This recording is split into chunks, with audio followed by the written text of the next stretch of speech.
দশমহাবিদ্যার দ্বিতীয় দেবী হলেন মা তারা। শুধুমাত্র হিন্দু শাস্ত্রে নয়, বৌদ্ধ শাস্ত্রেও তারা মায়ের উল্লেখ মেলে। দশমহাবিদ্যার সবচেয়ে জাগ্রত দেবী হলেন মা তারা। ইনি সতীর উগ্র রূপ, তাই তার আরেক নাম উগ্র তারা। মা তারা সকল সন্তানকে ভীষণ বিপদ থেকে রক্ষা করেন বলেও তাকে উগ্র তারা বলা হয়, এমনটাই শাস্ত্রে উল্লেখ আছে। তিনি নেপাল এবং তিব্বতের জ্ঞানী দেবী নামেও পরিচিত।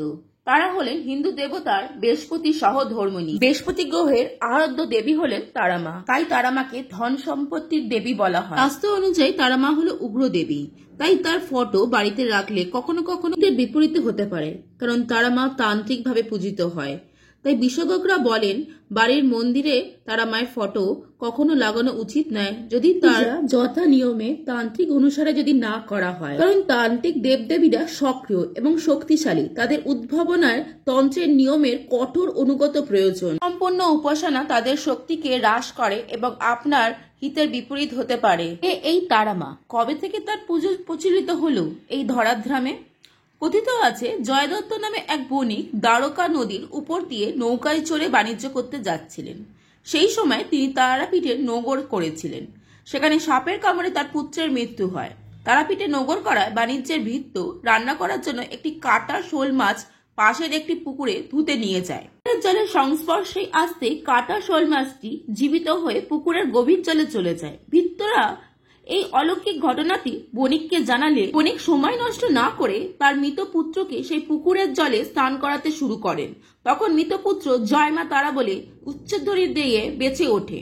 তখন বণিক বুঝতে পারেন এই পুকুর কোনো ঐশ্বরিক শক্তিযুক্ত পুকুর। বর্তমানে সেই পুকুরটি জীবিত কুণ্ড নামে খ্যাত এবং সেই রাত্রি সেই বণিক স্বপ্ন পান মা তারার। দিনটি ছিল আশ্বিন মাসের শুক্লা চতুর্দশী। বণিক দত্ত শুক্লা চতুর্দশীর পর দিন অর্থাৎ লক্ষ্মী পুজো থেকে এই তারা মায়ের পুজো শুরু করেন এই ধরাধামে। তাই জন্য তারা মা লক্ষ্মী রূপে পূজিত হয় মাসে শুক্লাপক্ষে চতুর্দশীতে। তাই তো তারা মাকে ধন সম্পত্তির লক্ষ্মীর দেবী বলা হয়। তারা মা সকলের দুঃখ কষ্ট দারিদ্রতা দূর করে। হিন্দু পুরাণ অনুযায়ী শিবের রুদ্র তাণ্ডবের ফলে সতীর দেহ নানা অংশে স্থানে ছড়িয়ে পড়েছিল। তার থেকে ভারত জুড়ে বিভিন্ন সতীপীঠের জন্ম হয়েছে। তারাপীঠকেও 51 পীঠের সতীপীঠের অন্যতম সতীপীঠ বলে মনে করা হয়, কারণ এখানে সতীর ত্রিনেত্র পড়েছিল। তাই জন্য এই স্থানটির নাম হয় তারাপীঠ। মা তারা তার সন্তানদের কখনো খালি হাতে ফেরত দেন না, তাই তো তার ভক্তরা বারবার করে মা তারা জয়ধ্বনি দিয়ে তারাপীঠে যাচ্ছে, মা তারাকে পূজিত করছে ধরাধামে।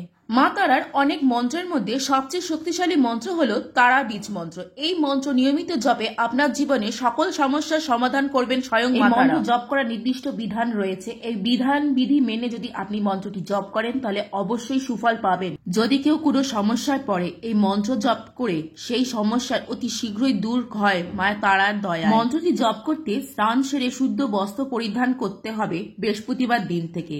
মা তারার ছবি বা মূর্তির সামনে সঙ্গে সর্ষের তেলের প্রদীপ এবং ধূপ জ্বালাতে হবে। সেটি রুদ্রাক্ষের মালায় জপ করতে পারে। নিত্য জপ করতে হবে 108 বার বা 21 বার। মন্ত্রটি হলো ওম রিম স্ত্রিম হুম ফট সাহা। ওম রিম স্ত্রিম হুম ফট সাহা। ওম রিম স্ত্রিম হুম ফট সাহা। মন্ত্রটি খুবই জাগ্রত মন্ত্র। মাকে এক মনে বিশ্বাসের সহিত ভক্তি ভরে ডাকুন। মা অবশ্যই সন্তানকে খালি হাতে ফেরত করবে না। জয় মা তারা। চ্যানেলটিকে সাবস্ক্রাইব করে পাশে থাকুন। জয় জয় তারা।